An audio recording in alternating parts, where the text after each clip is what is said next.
worked on what to do kind of 2.0 on Del Hiva guard, right? A couple basic sweeps, a couple good ideas, right? Today we're going to work on countering Del Hiva guard. So what happens when he goes to it?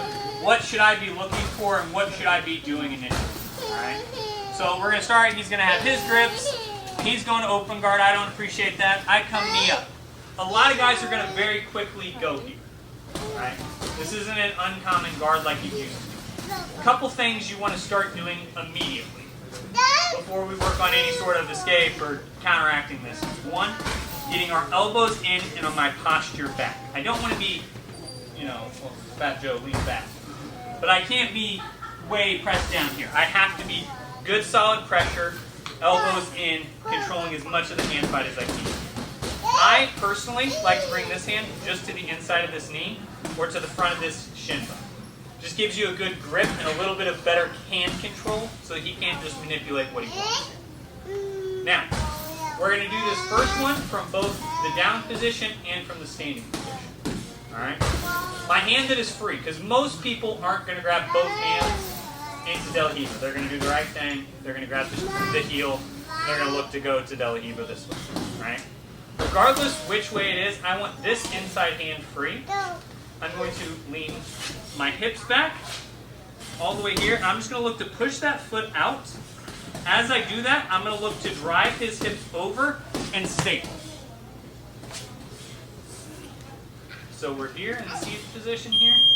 I don't like this. I'm trying to get some posture back. I tickle his feet a little bit because tickling is not illegal in any known rule set. So just always remember that. It's not dirty if you win. Boom. I relieve that pressure just by rocking my hips back that little bit. Clear that foot. And I'm looking to drive this to get this foot off my hip. That's also why I like having this pant grip here. Once we're here, I'm going to look to clear this knee out of my way. Dig for this underhook. Scoop the arm and finish the staple pass just like we would normally with that baseball slide through. Following we formed that motion up. Boom, right? So I'm here. Boom. He grabs foot in, right? I get my posture back. I get my elbows in. Once I'm here, rock the hips back. Clear that foot. Drive across here. Once I'm here, he should let go of this grip. It stops serving a purpose. If he were to hold on to it, don't let it slow your day down. Keep hand fighting here. If he holds the grip and you're here, just start hand fighting with it. Still get this underhook. Then work to pass. It's not going to stop you from doing anything majorly important. Now, if we're here and he's in this Del Hiva guard, and I prefer to stand up or on forced up. Because some people are good enough in Del Hiva, they'll pull you up and stand you up. Same thing. I'm going to drive my knee forward, get my hips down, get some posture. I'm going to clear that foot, drive my knee across, look to post, and cut across the same way. Clear the knee, underhook, finish. It's all the same break, just whether you're doing it down or standing. Can I see the very last bit of how you finish it? As far as, so we're here. Boom, I get here, right? Boom, cut this off. I drag this knee over, drive this knee across, staple, right? Boom. This hand digs for the underhook. This hand, I'm looking either wrist grip. I like the back of the tricep, it's just more secure. Baseball sliding through. Finish in either scissor side control, or if you don't like scissor side, follow it all the way up and come to side control. That is a preference, not a what's right or wrong. I like scissor side. When you're stapling your leg, is there a point that you want to keep it as far away from or close to the body? So whenever I'm stapling, the basis of it is I want my foot in the crook of his knee, and I want the staple crossing to where my knee is towards his hip. That is always where you're wanting to be. So I don't want to staple with my knee pointed out and away from him. I want my knee pointed in with my foot right in the crook of his knee here. Reason is it keeps my hips and weight pointed towards his hips. Face your problems in life, don't face away. philosophy and jiu-jitsu all in one, guys. Didn't even know. But I have to stay facing him as much as possible here. And the second he points this knee away, if I'm here and I don't have, let's say I don't have the underhook, a lot of bad stuff's going to start happening at that point. Nothing good then follows. Other questions on this? When you know when you push the knee over with your elbow, Yes. you can't do that. Your knee just stays. So boom, I'm here in the staple. Austin is just a stubborn bastard, right? He's right here. He's got that knee in, and he's just not going to let me pass, right? Great. We've worked 1,000 other passes from there, but the most basic one that we've worked is still available. Here's him. So if I'm here, and then they can stop your entire chest and back weight. Roll, do something else. But 9 times out of 10, you can clear using that elbow and a little bit of tenacity. It's not going to clear on the first try, just like anything you do. You're going to have to hand fight and get in there a little bit. But if you can't clear that scrawl pass we've worked in the past, you can also do a couple other leg entries there, but I would more focus on getting it past than. Other questions? We'll walk through it one more time. I'm here. Mr. Steers gets his Del Hiva. I don't appreciate that. Whether we're here or we're standing, I'm going to elbows in, posture up, knee forward. I clear that foot, drive his knee down, cut my ankle over, big step to the outside. Once we're here, I clear that knee if needed, fight for my underhook, slide through to side control, savagery as needed at that point. Sure. That beginning bit when you're pressuring forward with your knee and then you're kind of moving your hips back, isn't that also what he wants to do that too to your body? So, when we're here, what he's trying to do is off-balance me and control this leg. So when I'm here, I'm driving my knee out forward. Because that puts a lot of pressure on his ankle and his Del Hiva. Yeah.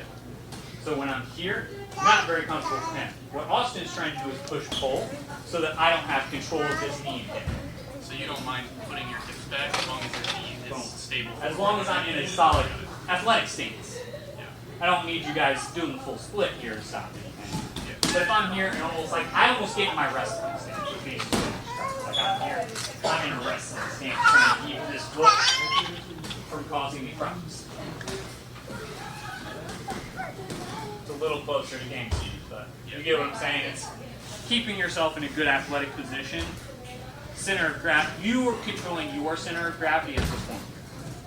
Del Hiva, 90% of why Del Hiva works is I take control of your center of gravity and don't give it back. Does that make sense? Yeah. So when I'm here with Austin, the reason this works is the second I get here and here, I have enough tools to work off your center of gravity, and I don't give it back to you when I go to sweep. The second Austin drives that knee forward, takes back his center of gravity, nothing good's starting to happen for me. Now he's able to clear, cut that knee across and go.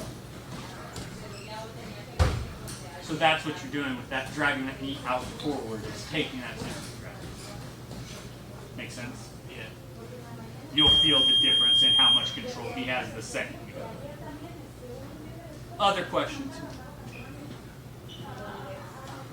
1, 2, 3.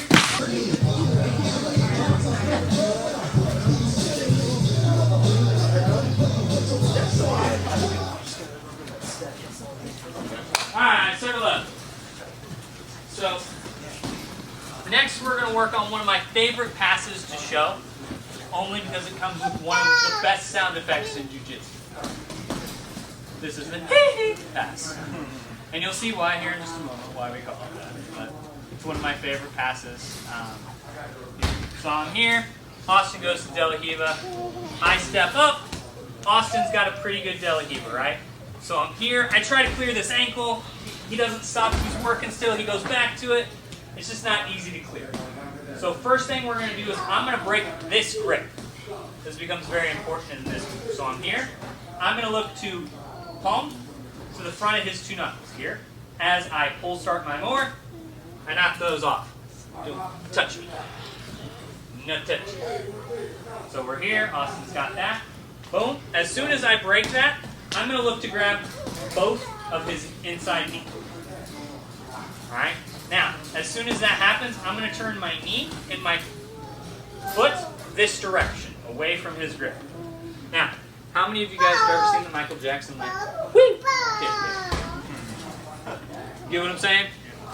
That's the motion we're looking for and why this is called the kinky dance. Boom, I break, turn, one, step to that outside. Now, once you're here, you come over, clear and finish. Or if you prefer, we're here, I clear that foot, bop, and you can step out and triangle standing pass. Either way, you can go staple or standing. The point is, clear the grip, get your knee control, kick that foot out to the side, get that outside step. Once we're here, you can look to pass or staple. I don't care which, that is a preference. I prefer staple passing, it's just more fluid. But this is the key. You gotta do the Michael Jackson sound effect when you do it, or otherwise it's 50% less likely to work. Alright. Obviously, I did a peer-reviewed study on that. All my numbers check out. Pat's not here to discredit me, so we go with it. Questions on this?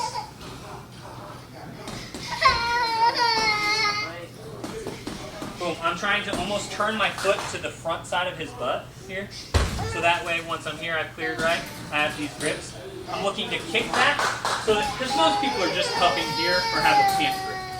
Even if he has that pant grip there, most people, you'll still be able to kick. Other questions on this?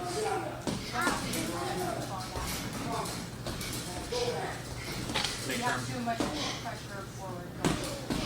So boom, I'm here and I'm like, turn this way and run?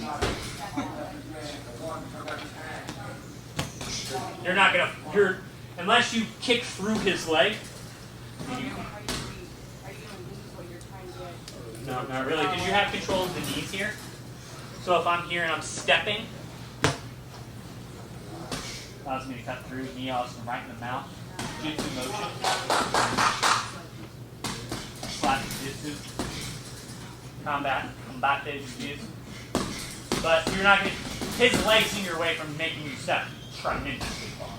But, hey guys, when I turn, this isn't something where I turn and then kind of slow kick. This is one of those moves, when you go, you go. Right? From breaking grip to passing is about a second. Like we're here, he's got this grip, he's off balance in me, I'm trying to clear. Like when we're here, boom, I get my base, bop, bop. This is a go. If I'm here, and I'm like, man, it'd be really cool if I did something. He's gonna re-grab his grip, he's gonna off balance you. He's gonna make this a lot harder. So when I break, grips here, hit. Pass. Questions on this? We get a verbal example. A what? A verbal example. You gotta come high and then just a touch lower while you're kicking. Yeah, you don't like, most of you guys don't like when I start making sound effects. We're here.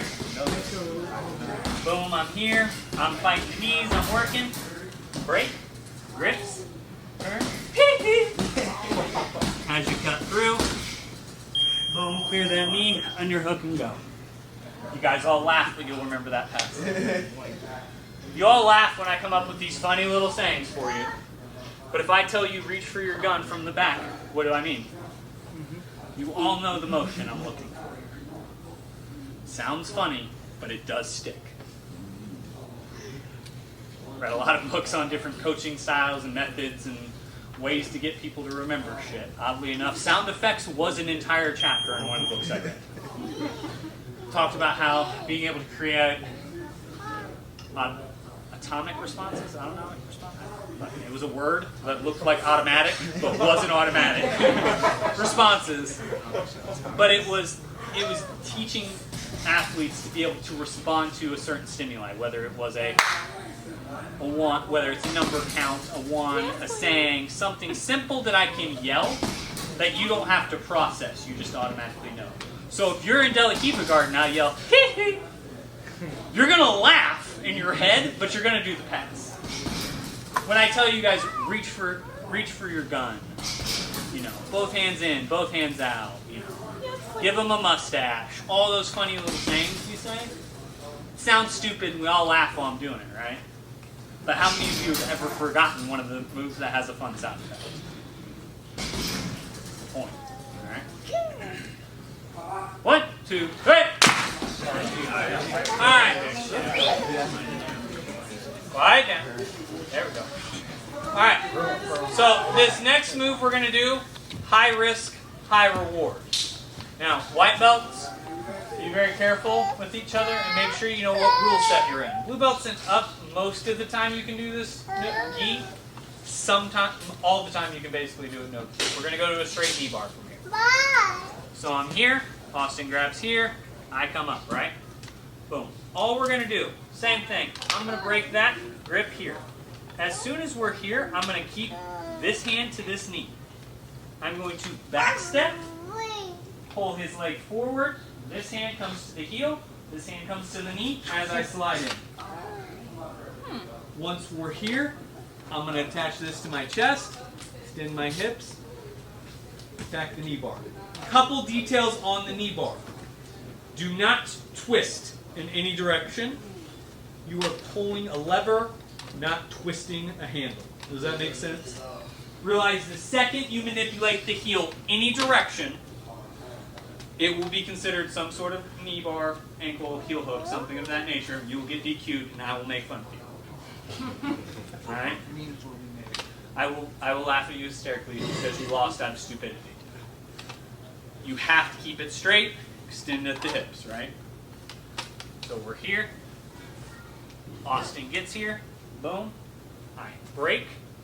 I start to pull this heel up as I'm here. I'm going to take this leg forward and through.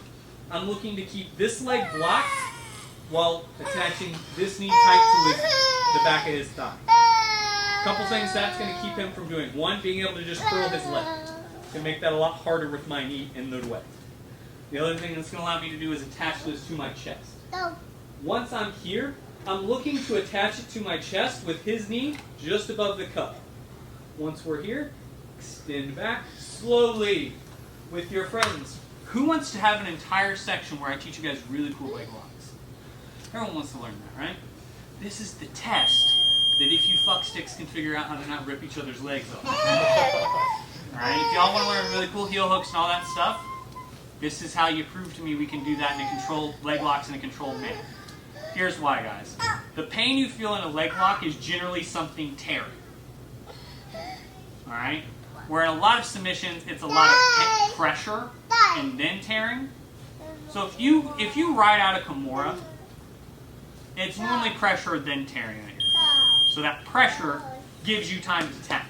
The pressure you feel in things like heel hooks and knee bars and things like that are the actual ligaments being hyperflexed and then tearing out. Alright? So, you have to do these in a slow, controlled manner. If you can't do that, I will stop you immediately because the knee injury is at a minimum 8 to 12 weeks. Most of the time, it's 6 months to a year before you're right. Alright? So, don't mind you getting there quickly. Finish slow. Alright? So, we're here. Boom. Same thing. I get my base set. I'm working here to keep him off me as much as I can. Tried to clear the foot. Tried to he escape. Didn't work, right? Boom. I clear here. All I'm trying to do is cup the back of his ankle almost in the same exact way he has mine. Once we're here, I'm turning, kicking forward, and dropping my hip to his hip. We should be all but sitting next to each other here. Now, who knows why this is high risk, high reward? Because they get also your legs? No. Actually, my feet are pretty protected at the moment. Unless I truly turn in and try to attack his ankles. I'm very protective here. Can they take your back? If I miss this, he takes my back very quickly. Let's say, for whatever reason, I'm here and I'm like really missing this. He's on my back. So realize this should be option A in the toolbox, but it's good to have in there, alright? So when we're here, boom, he's attacking, boom, I break here, I'm trying to do stuff, don't like what's happening, I come here, kick forward, slide in. Once we're here, this hand comes in, I'm going to attack at the end of his leg, almost like I'm trying to hook right under his ankle. Once I'm here, catch, pull slowly. Did you see how much pressure it took to get a good knee bar on Austin? Almost none. If you're doing this right, it should just be a slow pull and a quick tap. If you're having to wrench and do a bunch of stuff, you've messed up the move. Don't do that. We'll fix it. Okay? As far as finish the knee bar standing? No. You're going to have a real problem. If you can finish this standing, he sucks. Just in an honest. Like if I'm able to go like that without him fucking me up, we mismatched you and we're going to have to try again. Like this should be almost sneaky to where he thinks you're trying to roll or something. Like when I'm here, the way I always try to make it look like is almost like, oh my, I fell. Because if I don't, boom, now I'm in here. Now, if you come here, realize you're reaping for everything a reap is worth. This is extreme reaping. Do not switch into this if you miss your knee bar. Unless you're me and you get to play with all the fun rule sets and I can represent you. But for you guys, stay here. Look to attack here. Extend. Finish that knee bar. Big thing for white belts. Read your rule sets. Knee bars are not legal everywhere. Would you not take outside 50-50 just for the maybe you can work from there? Or is it not worth it at all? Extra steps that are going to really slow down your progress. So just make sure I'm hearing you right. So going from here into outside foot, switching in back. I was in. saying if you missed it, right? Oh, if I miss here? You're saying don't go. Well, here's the problem with going to, if I go to turn into him, here, you're going to be instantly into a reap unless you can really exit this foot out properly. So you just have to be aware of that. Can you turn back in this way? Yes. You better get that foot out. Realize there's going to be a lot of weaving feet down here. So let's say I go here, Austin starts to defend his feet, right? I go turn this way. That foot's not easy to escape to outside.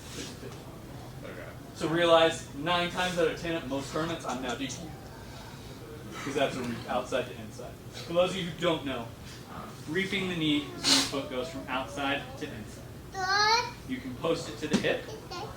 The second it crosses over, that's reaping. It's considered a twisting knee attack, and you lose. George, you wouldn't know anything about it. Yeah, do not twist his ankle back and forth. So if I start twisting his knee, I'm going to blow his and slow, controlled motion when we finish this. Is that clear? Any other questions on this? Uno más. I'm here. Boom. I'm working with Austin. I clear those hands. I'm here. I'm going to look to turn here, kick that foot out, back my feet in.